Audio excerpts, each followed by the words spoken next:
A very warm welcome back, Nigeria. You're still watching TVC Breakfast. Thank you so much for staying with us. It's now time for the newspaper review, where we'll have a look at the headlines that have made it to today's papers. We begin today with the newspaper of record, which is The Nation newspaper. My favorite paper, I must add. The Nation newspaper masthead there reads, Tinubu, Nigeria is to spend $11.6 billion on debt servicing this year. Just under that, the writer tells us that global financial architecture has now put African in disadvantage. We'll head over to the Daily Independent there, and it's on money matters. The masthead there reads, Naira appreciates amidst a 30% FX inflow drop, and it beats a supply shock. We'll head over to the Blueprint papers talking about tax. That headline there says the tax reform is imperative for an efficient revenue generation. This was said by the federal government, and Taiwo Oyedele has now said that it is in order to build a stronger fiscal foundation for Nigeria. Tax experts underneath that are now warning that Africa loses $89 billion to illicit financial flows every year. We'll head over to the Punch papers, and it's about politics there. It says pre-primary screening. Tension mounts as APC panels have disqualified over 150 aspirants. This screening fallout has now rocked states ahead of Friday's commencement of the primaries, and these disqualified APC candidates have now stormed appeal airstrike. We'll head over to the leadership paper, still on matters of security. Controversy trails the airstrike on the Zamfara market that killed scores. Underneath that, the writer informs us that this attack killed 100 civilians and it must be investigated. And this is a call by Amnesty International. The government now says that the area that suffered from this airstrike is a known bandits' hideout. We'll head over to the Observer Times, and it says here, intelligence-led operation. The Nigerian military has now intercepted 400-plus Starlink terminals linked to Boko Haram and ISWAP. Welcome development. We'll head over to the Platform Times. Still on this issue of Starlink-related terrorism, troops have now seized 400 Starlink devices in terror communication crackdown. The army now says that insurgents rely on satellite internet for their coordination. The rider just underneath that informs us that Boko Haram and ISWAP have allegedly used satellite internet to coordinate attacks in the northeast. We'll head over to the Hope newspaper, and this headline reads, Ondo battles deforestation, and they're targeting a global cocoa export market. Beneath the fold there is still talking about politics. It says primaries. APC chief warns on rebellion. They say that their party decision remains supreme. And finally, on Sporting Life, this is on Ademola Lookman. Lookman nets goal number 8, and he plays for 82 minutes. He's our star boy, no surprise there. But luckily, I will not be doing this alone. I have my co-host, colleagues here, and we will be discussing this. Now, team, let's head over to the newspaper of record. We're going to be discussing The Nation newspaper, and the front headline there tells us, Tinubu says that Nigeria is expected to spend $11.6 billion on debt servicing this year alone. That headline alone by itself captures the biggest economic anxiety in Nigeria today. How much of government revenue is going into debt servicing as opposed to going into development, Atoma? 50%. Yeah, he said it. It's 50% of every profit we make as a country is going into debt servicing. And that is because we have the powers that be that control the financial structure of the world. You know, I wonder why somebody will want to borrow you money and say, before I give you this money, you have to devalue your currency. Yeah, or when after borrowing the money, you'll devalue your currency. That means that when I am paying back, I'm paying like 200% more than I borrowed. I wonder why that is such a major thing. But you see, Mr. President said out loud what a lot of African presidents know and have not said. So I salute the courage of Mr. President for bringing this to the front burner. It means he has started something. He has started a conversation at that level that will not only benefit Nigeria, it will benefit the whole of Africa. Now, still on that paper, Ria, the rider underneath that, it says, the president is saying that global financial architecture puts Africa in disadvantage. So like we're saying now, debt servicing, unfortunately, is now competing directly with infrastructure and development. But the president is now saying that Africa is at a disadvantage. He says that developing countries like our country borrow at harsher conditions than wealthier nations. And so this is a struggle for us. Whatever you borrow, you must pay back. So when you're borrowing money, you know exactly that you have to pay back. But when we talk about even borrowing, we talk about, debt relief. I remember 2005, when we talk about, under the former President Olusegun Obasanjo, where there was a big, debt relief. We're talking about Nigeria owed about $30 billion then. And then, Obasanjo and Nkunjo-Iweala, they were able to negotiate that. Nigeria paid around $12 billion, and then the creditors then cancelled the $18 billion. When we talk about debt relief, we definitely have to mention that. And at that point, a lot of people were very excited that, Nigeria, we are now not really owing like that again, or there's some sort of relief. When you owe, there's a lot of pressure on you. They say the people that owe cannot sleep well. You won't sleep at night because you're thinking about how you pay the money back. And these monies that we take, we need to understand that we are paying back this money, and sometimes we're paying back in such harsh conditions that the interest is so much. So you take the money, use it for infrastructure, and then your country is doing well. You are now rather paying back, rather than putting it in infrastructure. But I love the fact that we're thinking about paying back the money that we owe, because not paying and accumulating is also a very big problem. Every country owes, from Ghana to Kenya. We can go on and on. Every country will owe. But the most important thing is, what are you using, the money for? Are you using it to make the country better? Are people seeing the dividends for the borrowing? You borrow a huge sum of money. Are we seeing it in roads? Are we seeing it in healthcare? That's the very important conversation. But I love the fact that we're also now paying. But as we're paying, I just believe that, and I hope that we can get to a Nigeria whereby even if we're borrowing, it's not so much, or we don't even borrow again. I know that there was some point we're having conversations where,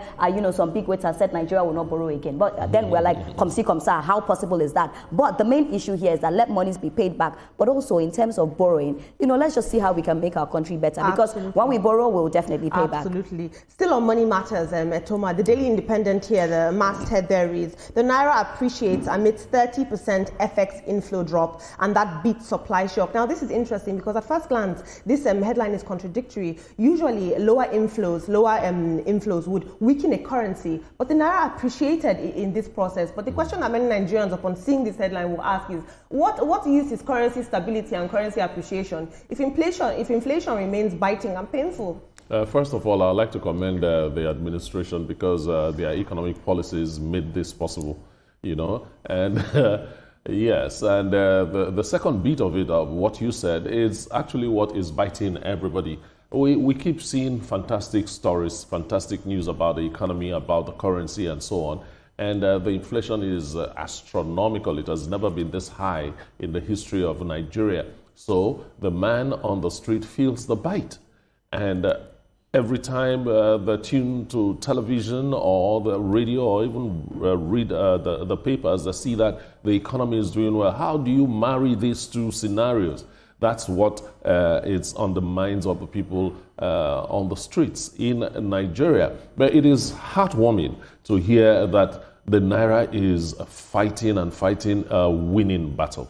Absolutely. Yeah. Thank you for that, Etoma. We'll head over to the Blueprint newspaper, and it's still on money matters, but here we speak about tax. And the headline there tells us that tax reform is an imperative for efficient revenue generation. This was said by the federal government. And Taiwo Edele is warning us and calming us down. He's saying it is to build a stronger fiscal foundation for Nigeria. Now, we know that the tax reform laws are one of the defining, legacies and the defining policies of President Bola Ahmed Tinubu's legacy. It's very, very interesting to see. But the question the government is now saying is that we no longer want to keep funding an economy where we have funding this modern economy, but we have one of the lowest tax to GDP ratios. It doesn't make sense. And so tax is essential. And I like that even months after the tax reforms were slowly being implemented, they're still calming us down and saying, just relax. The imperative is for your future, it's for development. But, Olamide, when we talk about tax, what I always say is pay your tax. If you say you love Nigeria, if you say you want the betterment of Nigeria, if you say you are a patriotic citizen, Nigerian, then there's no reason why you should evade tax. Because these people, when they travel abroad, you cannot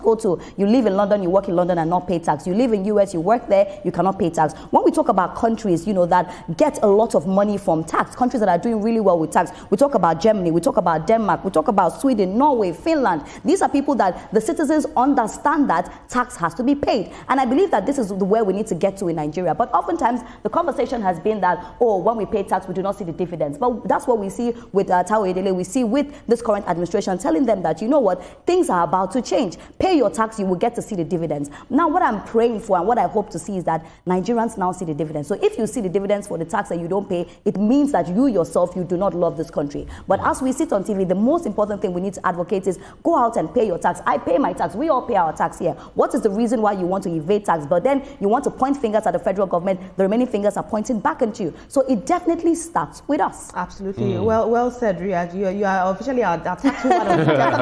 You're officially our tax woman. We've got to raise something now. Whatever it is on politics, Etoman, I'm taking you to the Punch. And here it's discussing pre-primary screening. The tension is mounting as APC panels have now disqualified over 150 aspirants just below the fold there. We're now informed that the screening fallout has rocked states ahead of Friday's commencement of primaries. This is at a time where the APC wants to, and rightly, and is trying to project, internal unity and strength. But these candidates these aspirants being disqualified, it tells us a lot about what's going on in the internal democracy of the party. Why were they disqualified? Is it because of discipline and standards, or is it factional control? What do you make of this?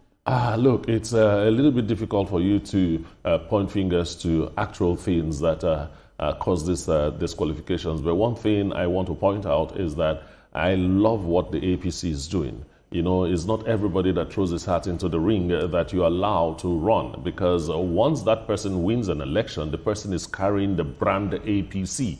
So APC has an idea of the kind of leaders they want to produce. And I believe that this is one of in fact, is the main reason why the screening is so important. They have to allow people that have track record, people that they know, people that can project the name, the brand, the APC positively. Talking about the details of why this person is disqualified and the other one is not disqualified, whether it's political, they are politicians, so there must be political considerations in it. Bottom line, APC is looking for the best representatives to go into offices or to win elections. And just to touch on it a little bit, I believe that when it comes to the APC, they always know how to sort their issues in one way or the other. They're always able to fix it, and this is not new to them. When we talk about the APC and we talk about the internal cracks, Zamfara APC lost all candidates in 2019 due to primary issues.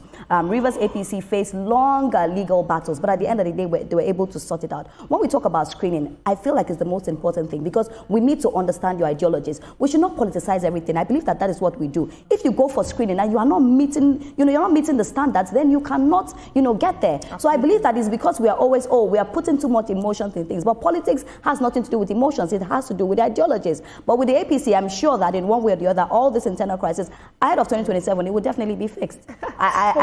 We've seen them do it countless times from 2019 to... Luckily, these disqualified aspirants have now headed over to appeal panels, and they are fighting. So we'll see, like you said, they should rest at some point. And so I'll take you over to the Nigerian News Direct, still on politics here, and it says 2027, Governor Makinde and his loyalists, they are mulling a coalition with the Allied People's Movement. This is interesting, a very fluid era going into 2027. Allied People's Movement, I can't remember the last time I heard about the APM, very small political party, and I often wonder that these smaller political parties are somehow being used as fallback tools and as fallback structures. Is it that some of our politicians are no longer trusting the bigger parties going into 2027, because APM, you don't take. Yes, it happens in every election cycle.